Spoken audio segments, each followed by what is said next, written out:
কুফা হতে এখনো মুসলিমের কোন সংবাদ এলো না।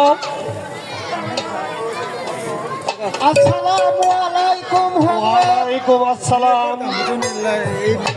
এই নিন আপনার একখানা পত্র। জাহাপনা, আমি নির্বিঘ্নে কুফায় এসে পৌঁছেছি।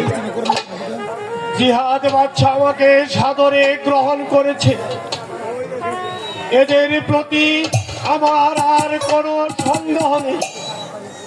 আপনি তাড়াতাড়ি কুফায় চলে আসুন। ইতি মুসলিম।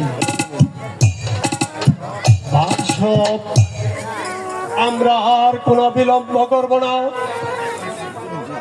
আজই আমরা ওই কুফায় রওনা হব।